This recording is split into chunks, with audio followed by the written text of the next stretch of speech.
Bismillahirrahmanirrahim. Assalamualaikum warahmatullahi wabarakatuh.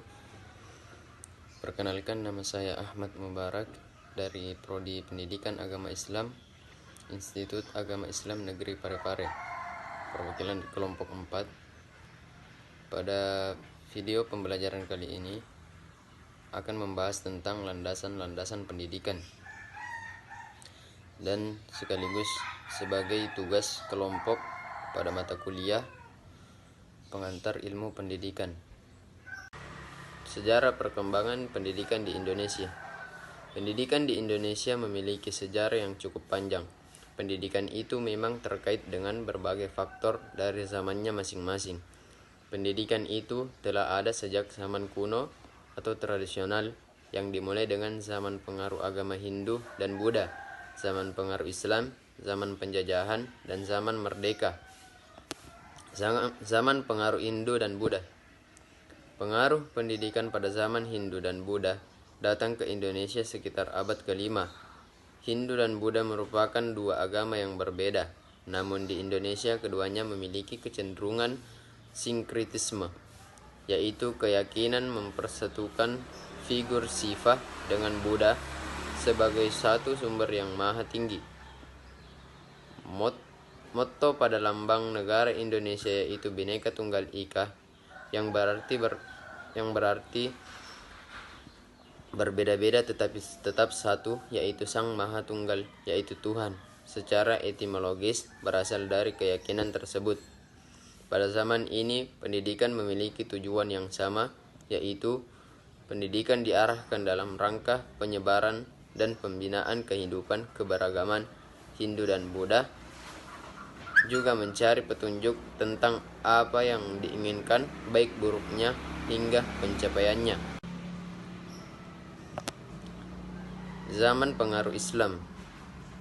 Agama Islam mulai masuk ke Indonesia pada akhir abad ke-13 dan mencakup sebagian besar Nusantara pada abad ke-16. Perkembangan pendidikan agama Islam di Indonesia sejalan dengan perkembangan penyebaran Islam di Nusantara, baik sebagai agama maupun sebagai arus kebudayaan. Pendidikan agama Islam pada zaman ini disebut pendidikan Islam tradisional.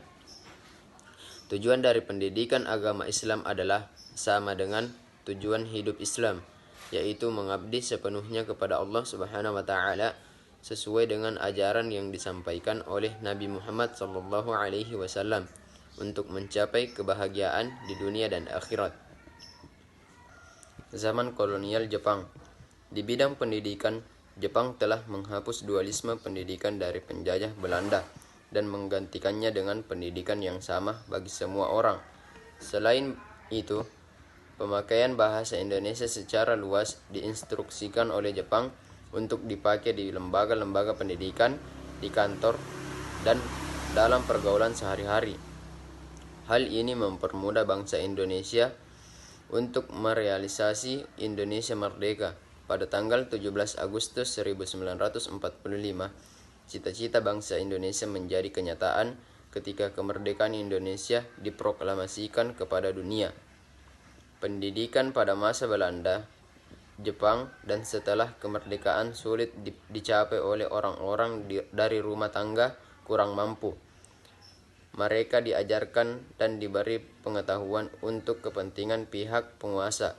Mereka dijadikan tenaga kerja yang diandalkan untuk mencapai keuntungan yang maksimal. Setelah zaman kemerdekaan, rakyat dari rumah tangga kurang mampu terus menjadi sumber pemaksaan secara halus untuk pengembangan bibit padi unggul. Pendidikan sebagai alat penguasa untuk mengembangkan program yang dianggap dapat mendukung peningkatan pemasukan pemerintah. Pendidikan sejarah di Indonesia masa kini. Indonesia merupakan negara majemuk yang akan kaya sejarah dan kebudayaan.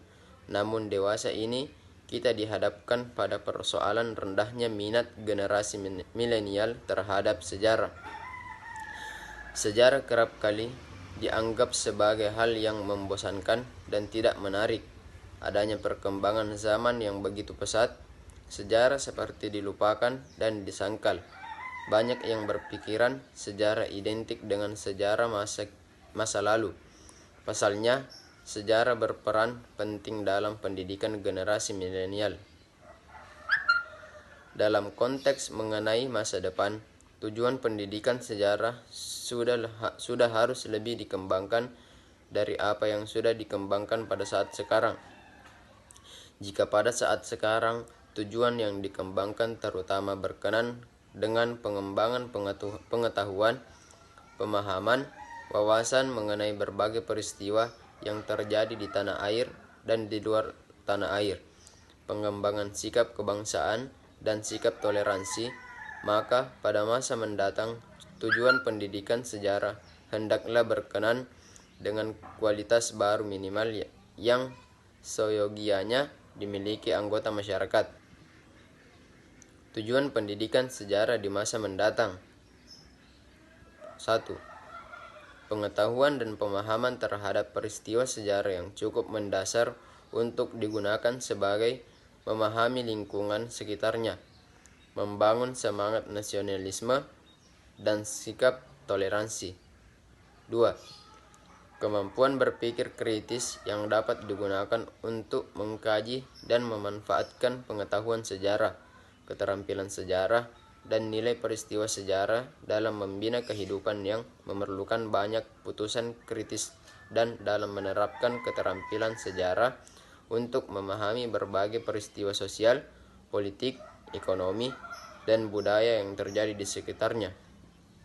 3. Keterampilan sejarah yang dapat digunakan siswa dalam membagi berbagai informasi yang sampai kepadanya untuk menentukan kesahihan informasi, memahami yang mengkaji setiap perubahan yang terjadi dalam masyarakat sekitarnya, dan digunakan dalam mengembangkan nilai-nilai positif menjadi milik dirinya dan nilai-nilai negatif untuk pelajaran yang tidak diulangi dan meniru keteladanan yang ditunjukkan oleh berbagai pelaku dalam berbagai peristiwa sejarah. Itulah tadi video pembelajaran yang membahas tentang landasan-landasan pendidikan. Lebih dan kurangnya mohon dimaafkan. Wabillahi taufiq wal hidayah. Assalamualaikum warahmatullahi wabarakatuh.